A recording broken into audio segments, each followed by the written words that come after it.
Genetics का चौथा class ले रहे हैं बच्चों। Genetics class number 4। ओके, इसमें लॉ ऑफ इनहेरिटेंस के बारे में बताया जाएगा। आनुवंशिकता का नियम।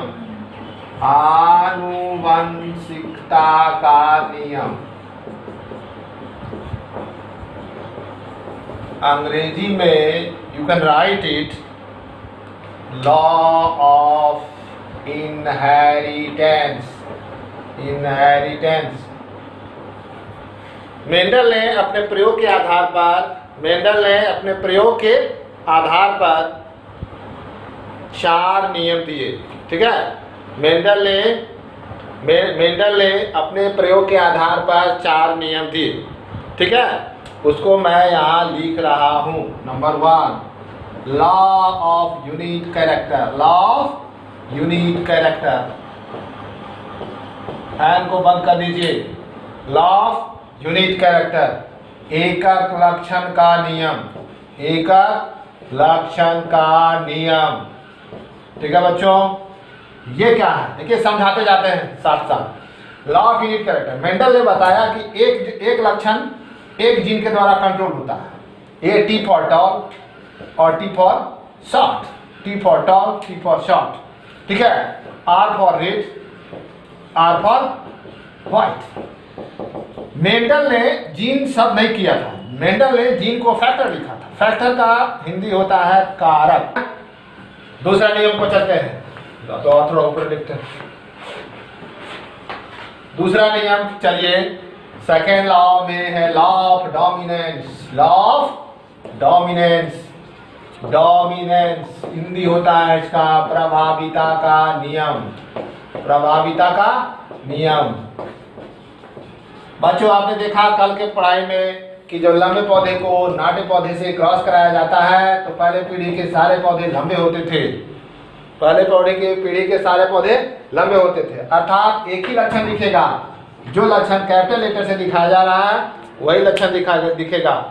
अर्थात एक ऐसा नियम बना कि जब 2 लक्षण वाले क्रॉस होंगे तो एक ही लक्षण दिखेगा।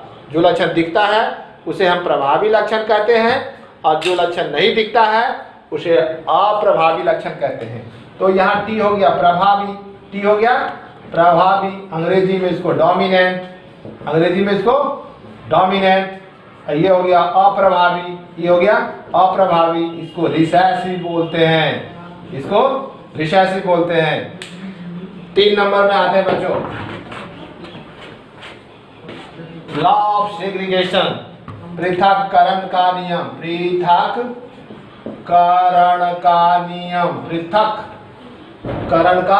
नियम है ना। इसमें आप लिखिएगा अंग्रेजी में लॉ ऑफ सेग्रीगेट करना मतलब पृथक करना। देखिए बच्चों, जब कोई पौधा इस तरह का था तो ये दिखता था लंबा। ठीक है, अंग्रेजी में टॉल दिखता था, लेकिन इसके अंदर स्मॉल टी वाले जीन भी थे।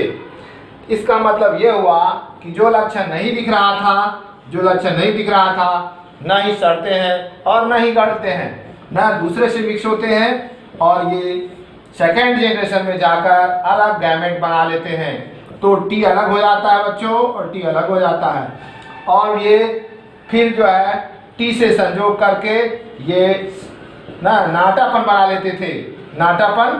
लेते थे, और ये टी से संयोग करके लंबा और टी से संयोग करके लंबा बना लेते थे।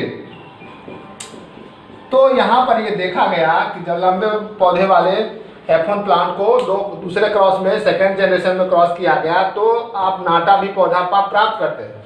इसका मतलब ये है कि ये जीन कहीं गया नहीं था और दूसरे पीढ़ी में दिखाई देता था। अर्थात इसे हम पृथक्करण का नियम कह सकते हैं। One thing is very important here, the gamete always carry the single allele. Gene एक कारक का single allele, T only small t here, small here is only capital T. So gamete are always pure.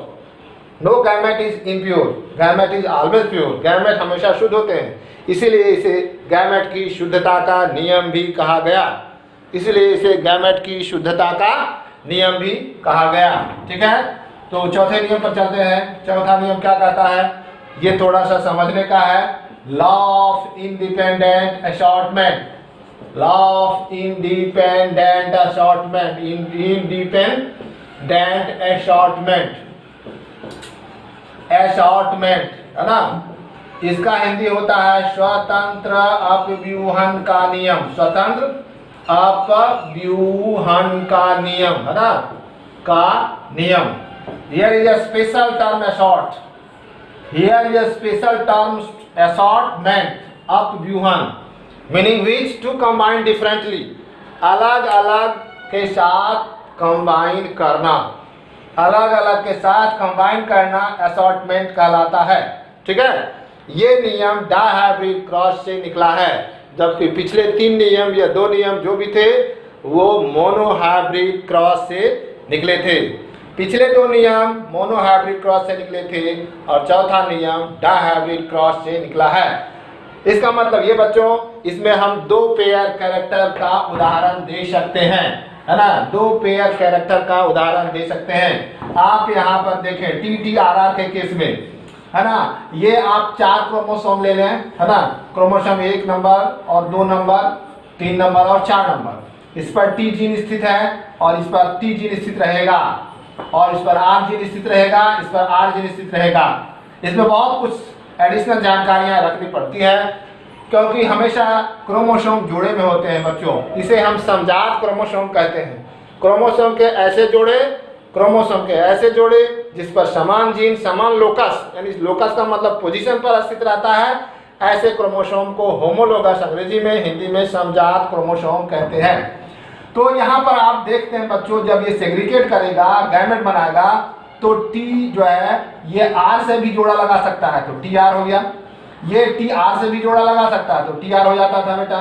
ये TR से जोड़ा लगाता था TR हो जाता था बेटा। ये TR ऐसे जोड़ा लगा सकता है TR। इसीलिए इसको बोलते हैं हम स्वतंत्र अपव्यूहन का नियम। Here is an important thing, the gene selected या फैक्टर सेलेक्टेड बाय मेंडल, हो गया, छोड़ दो।